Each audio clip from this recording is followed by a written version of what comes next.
Assalamualaikum warahmatullahi wabarakatuh. Nama saya Nihratun Nasikah. Saya dari LPTK IAIN Ponorogo. Pada hari ini, Senin, tanggal 29 November 2021, akan melaksanakan praktik pembelajaran dengan tema macam-macam sumber hukum Islam. Demikian, semoga bermanfaat. Assalamualaikum warahmatullahi wabarakatuh. Waalaikumsalam warahmatullahi wabarakatuh. Selamat siang anak-anak. Ya, semuanya dirapikan di bukunya, mejanya yang rapi. Mbak, kurang ke sini. Ya. Oke ya, siap semuanya ya untuk pelajaran hari ini. Ya, sebelum kita mulai pelajaran PAI hari ini, ya, mari kita berdoa dulu. Berdoa, mulai. Bismillahirrahmanirrahim. Rabbi zidni ilma warzuqni fahma. Amin ya rabbal alamin. Ya. Anak-anak, hari ini hari Senin tanggal 29 November 2021. Nah, kita bertemu kembali dalam pelajaran pendidikan agama Islam.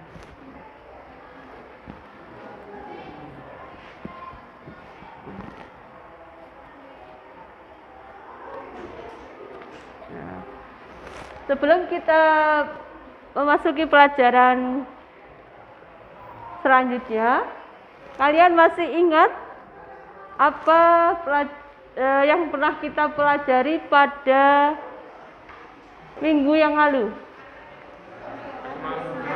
Tentang Asmaul Husna.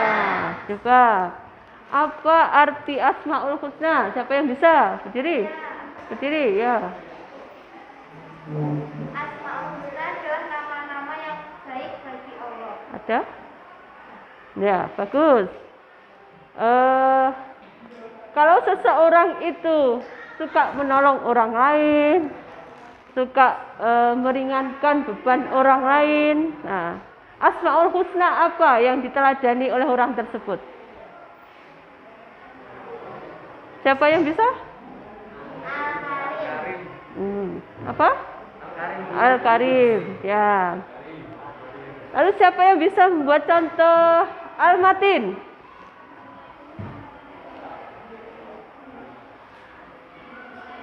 Kokoh. Oh, ya, silakan berdiri. Sebut namanya. Nama saya Sabina Presiasi. Ya. Contohnya, kalau punya cita-cita dari kecil itu nggak bakal berubah karena faktor lingkungan mungkin ya kokoh dan percaya dengan cita-cita dia. Oke, ya bagus. Ya, jadi Al-Matin itu kokoh, teguh pendirian. Ya, pendirian yang baik. Baik anak-anak, untuk hari ini, ya karena kita pakai masker ya susah ya. Untuk hari ini kita akan mempelajari bab tentang sumber hukum Islam. Nah, ya, bab kita adalah tentang sumber hukum Islam. Kalau di negara kita punya sumber hukum, ya kalian tahu kan negara kita punya sumber hukum? Apa sumber hukumnya? Ya, Undang 45. Apalagi? Apalagi? Ya, Perpu, TAP MPR, ya. Begitu juga orang Islam, ya. Kita orang Islam juga mempunyai sumber hukum. Nah, yang kita namakan sebagai sumber hukum Islam. Nah, ada 3 sumber hukum Islam. Ya, di sini coba saya tulis tadi. Bentar. ini materi kita hari ini. Sumber hukum Islam. Jadi ada 3. Satu adalah Al-Quran. Yang kedua hadis. Bagus. Yang ketiga ijtihad. Bagus, kalian sudah membaca di rumah ya, sedikit ya. Nah, apa kompetensi dasar dari yang kita pelajari dari materi sumber hukum Islam ini? Yang pertama, kalian bisa menganalisis kedudukan Al-Quran, hadis, dan ijtihad sebagai sumber hukum Islam. Yang kedua, mendeskripsikan macam-macam sumber hukum Islam. Lalu, apa tujuan pembelajaran kita hari ini? Yang pertama adalah kalian bisa menganalisis pengertian Al-Quran, hadis, dan ijtihad. Yang kedua, bisa menganalisis kedudukan Al-Quran, hadis, dan ijtihad sebagai sumber hukum Islam. Selanjutnya, kalian bisa menganalisis fungsi dari Al-Quran, hadis, dan ijtihad dengan baik sebagai pedoman hidup. Kemudian bisa mempresentasikan ya sumber hukum Islam itu dengan penuh percaya diri. Ya, oke. Baik anak-anak, sebelum kita lanjutkan nanti pelajaran kita, setelah ini kalian bisa menganalisis gambar, kemudian nanti baca artikel, bisa berdiskusi, presentasi, dan selanjutnya adalah nanti kita bisa membuat kesimpulan bersama-sama. Mari kita lanjutkan pada selanjutnya.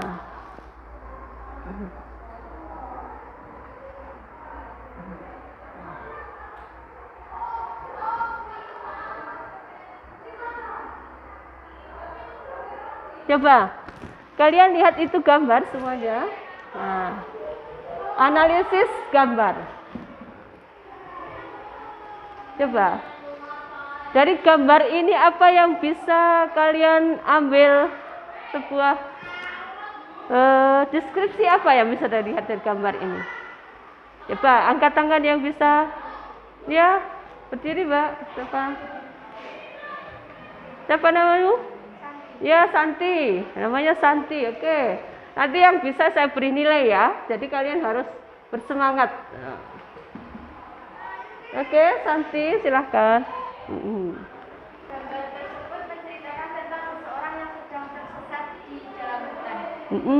Ya, oke, bagus. Ada lagi yang bisa memberikan deskripsi dari gambar?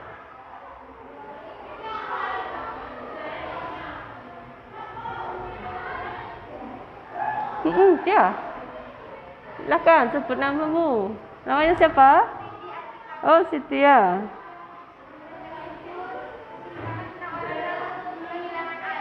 Ya, itu kehilangan arah. Bagus. Nah.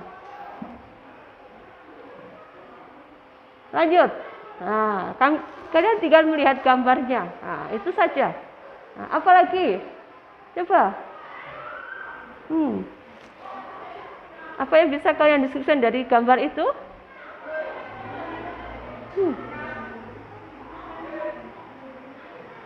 Yang satu itu ada orang kenapa? Nah, gitu aja loh. Udah. Berdiri.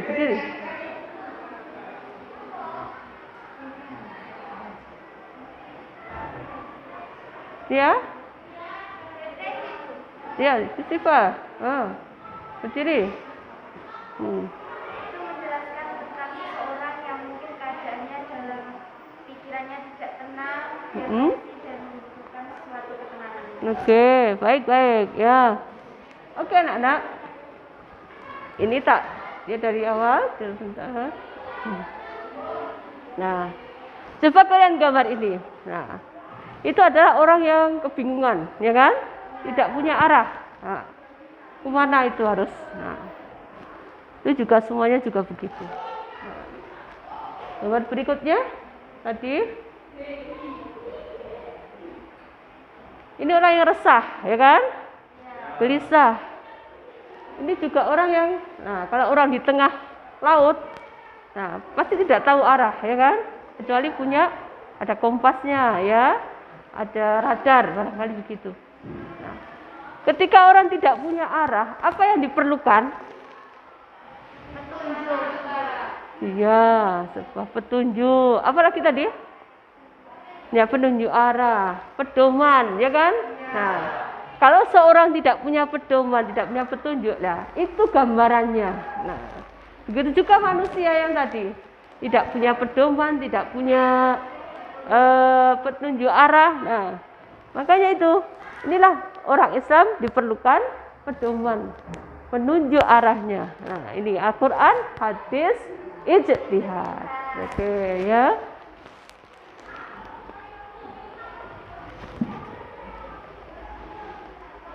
Selanjutnya,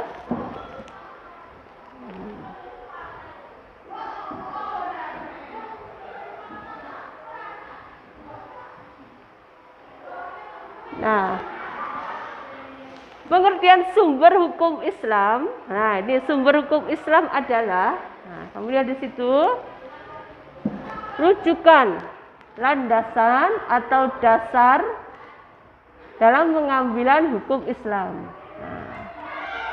Nah, ini mengandung makna dalam ajaran Islam, segala sesuatu harus bersumber pada sumber hukum Islam. Sumber hukum Islam ada 3, yaitu Al-Quran, hadis, dan sunnah. Ijtihad. Oke. Selanjutnya, silahkan baca halaman 47. Ya, ada artikelnya di situ, dibaca dulu. Ya. Buku paketnya.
Oke, sudah selesai? Ya. Ini ada kolom isian. Setelah kalian baca artikel itu tadi, nah kalian bisa mengambil apa ya, bisa mengisi ini, diisi dari apa yang kalian bisa ambil dari bacaan itu, ya. Silahkan diisi. Diisi sembarang.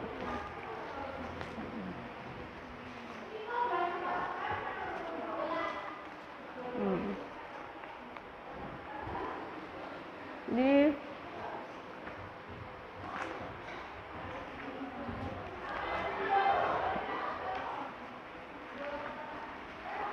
ya, sisi.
Oke, sudah?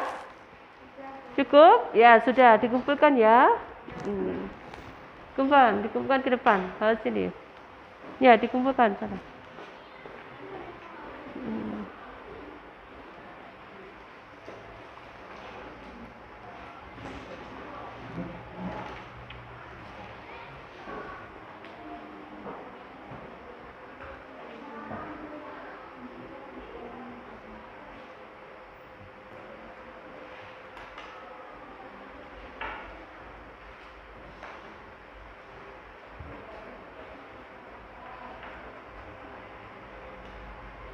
Ya, sudah.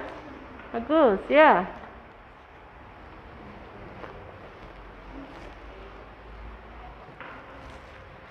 Selanjutnya, silakan membentuk kelompok, ya.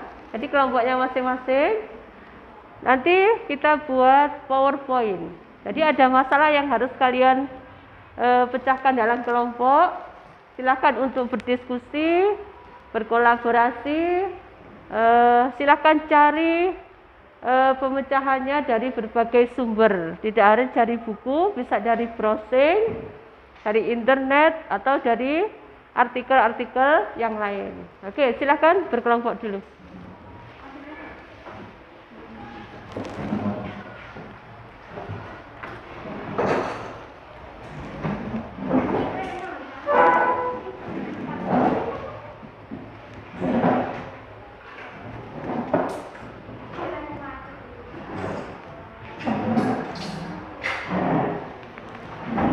Ini untuk kelompok 1 masalahnya. Dibuka saja.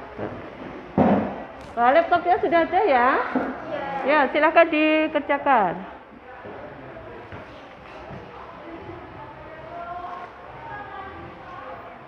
Kelompok 2 ini. Apa itu? Apa? Kelompok 3.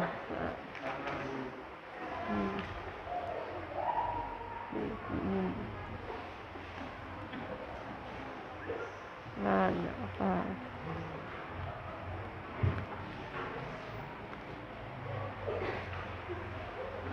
Kenapa? Ayo segera dikerjakan.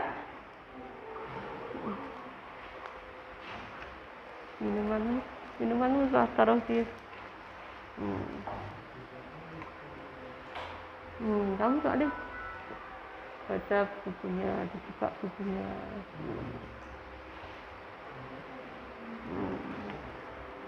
Gitu.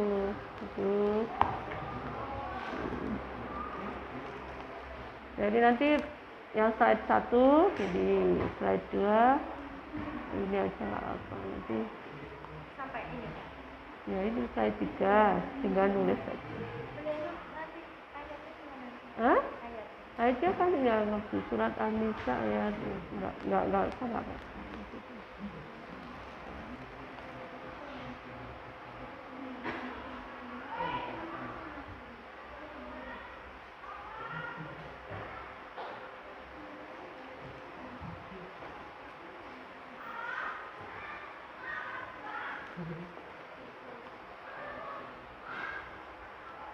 Ya langsung dibuat, tidak apa. Sambil kalian berdiskusi, jadi bisa ditanyakan.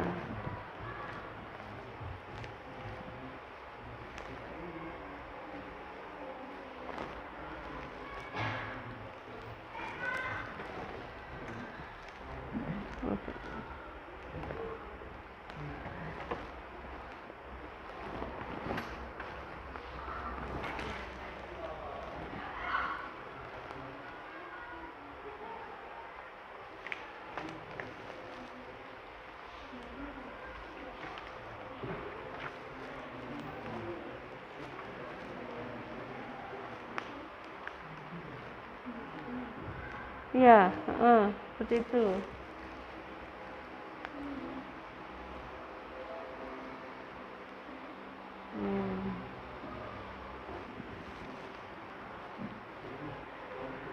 Sudah bikin? Kenapa? Tadi cari itunya no. PowerPoint anunya mana? Ini kan sudah tadi.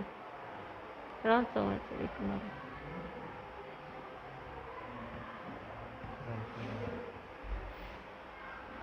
Sudah.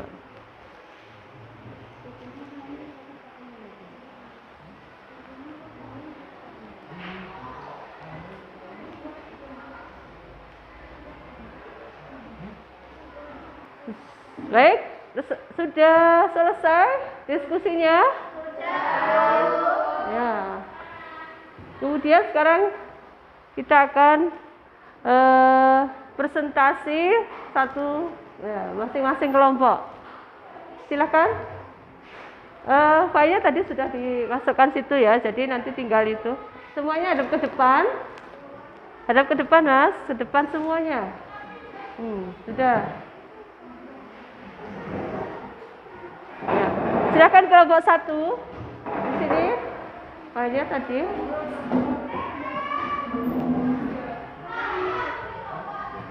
Nah, ya nanti kamu baca di situ. Ya, silakan, sana. Di situ aja nanti kamu. Yang lain perhatikan apa yang akan dipresentasikan dari kelompok 1.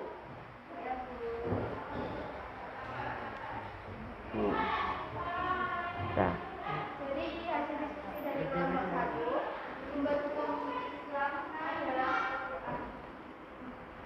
Di mana Al-Quran yang artinya kita suci yang berbentuk lapat diturunkan kepada Nabi Muhammad SAW dengan bahasa Arab dan bersifat mutawatir yang sudah dibaca dan dibacanya. Ya sudah, di depan. Kedudukan Al-Quran sebagai sumber hukum pertama dan utama. Itu tertulis ayat yang artinya wahai orang yang beriman taatlah Allah dan taatlah Rasul Muhammad dan ulil amri pemegang kekuasaan di antara kamu. Kemudian jika kamu berbeda pendapat tentang sesuatu, maka kembalikan Al-Quran dan Rasul sebenarnya. Jika kamu beriman kepada Allah dan hari kemudian yang pilihan itu lebih utama bagimu. Fungsi Al-Quran sebagai penyembuh manusia, pedoman hidup umat Islam, sebagai obat penyakit rohani, sebagai pemberi kabar gembira, sebagai pemberi motivasi lahir dan intek, sebagai mukjizat terbesar Nabi Muhammad SAW yang tidak ada tandingannya. Isi kandungan Al-Quran untuk ilmiah yaitu hukum-hukum yang berkenaan dengan keimanan.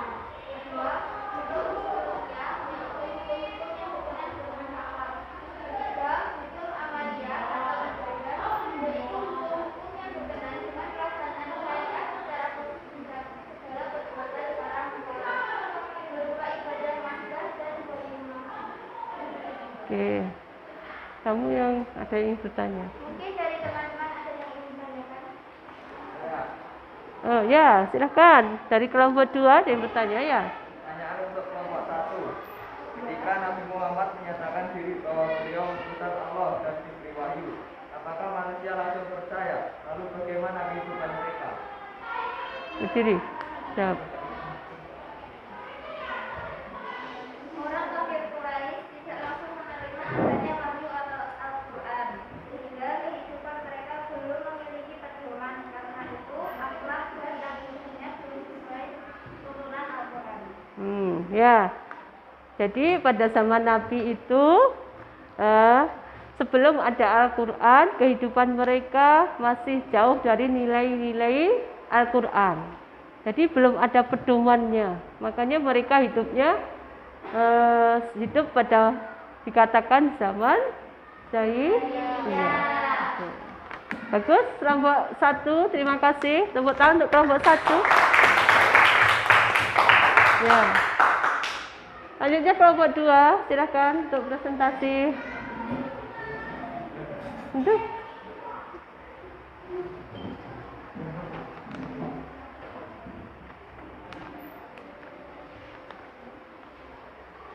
iya. Kita cari di situ.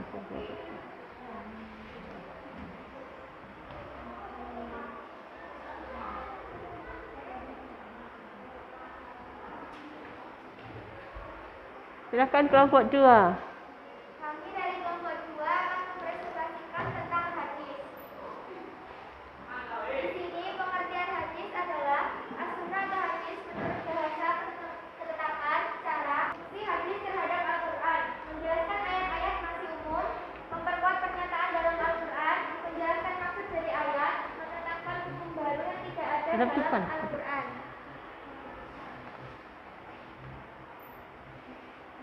Baik. Sudah? Silakan. Dari apa yang sudah dipaparkan oleh kelompok 2, siapa yang ingin bertanya? Ya, silakan. Apakah sumber hadis bisa dijadikan sumber hukum Islam? Kertasnya. Hanya hadis-hadis yang memenuhi syarat saja yang bisa dijadikan sumber hukum Islam. Kualitas hadisnya harus bagus dan terpercaya. Bagus ya. Jadi tidak semua hadis itu bisa dijadikan sumber hukum Islam. Ya, hadis itu macam-macam kualitasnya. Jadi ada yang kualitasnya sahih, ada yang ihsan, ya, ada yang dhaif. Jadi hadis itu perlu dikaji ulang apakah ini bisa dipakai sebagai sumber hukum Islam atau tidak. Nah, itu akan kita pelajari pada minggu selanjutnya, insyaallah. Ya, silakan kelompok 3. Terima kasih untuk kelompok 2. Ya, kelompok 2. Contohnya siapa?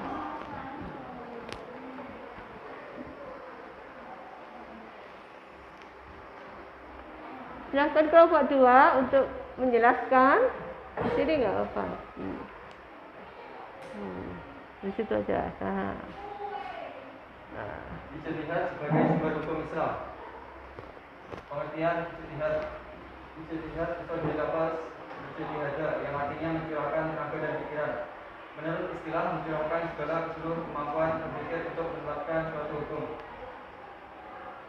Syarat-syarat orang yang berijtihad memiliki pengetahuan yang luas dan mendalam, memiliki pemahaman dalam bahasa Arab, ilmu tafsir, usul fikih dan tarikh, memahami dan merumuskan hukum, memiliki keluhuran akhlak mulia. Kedudukan ijtihad sebagai sumber hukum ketiga setelah Al-Quran dan hadis. Kegunaan ijtihad menjadi jawaban semua persoalan hukum Islam yang tidak ada secara jelas jawabannya di dalam Al-Quran maupun As-Sunnah, dapat mengambil dari hasil ijtihad yang dilakukan para ulama. Baik, ya. Silakan. Ada yang ingin bertanya ada ke kelompok 3? Ya, dari kelompok 1. Boleh kan? Kalau di Indonesia, apakah ada ijtihad dan siapa yang melakukannya? Ya. Bagaimana kalau di Indonesia? Ijtihad itu pernah ada enggak? Silakan. Dijawab.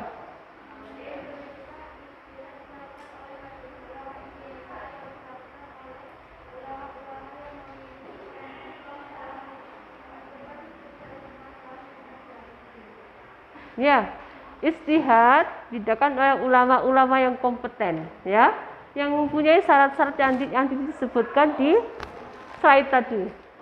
Jadi harus ilmunya mendalam, tahu bahasa Arab, tahu ilmu-ilmu yang berkaitan dengan untuk pengambilan hukum. Nah, banyak sekali itu tadi syarat-syaratnya. Jadi itu ijtihad dilakukan karena ada permasalahan yang tidak ada di dalam Al-Quran dan hadis, ya. Oke, terima kasih untuk kelompok 3. Ya, oke.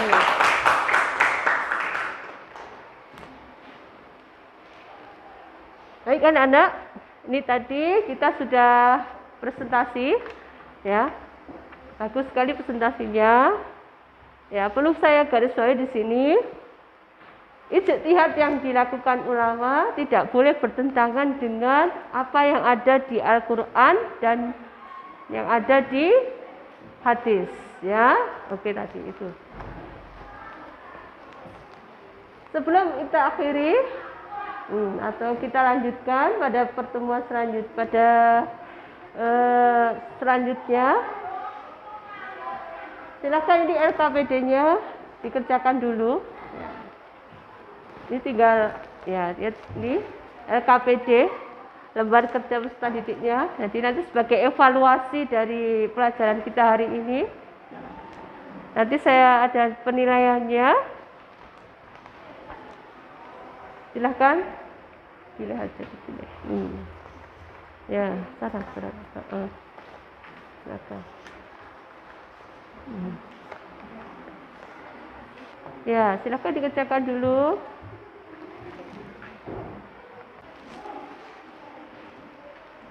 Sudah selesai? Ya, dikumpulkan kembali. Ya, ini sudah. Ini Pak.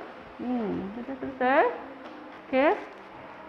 Baik anak-anak, kita sudah belajar dari awal hingga akhir.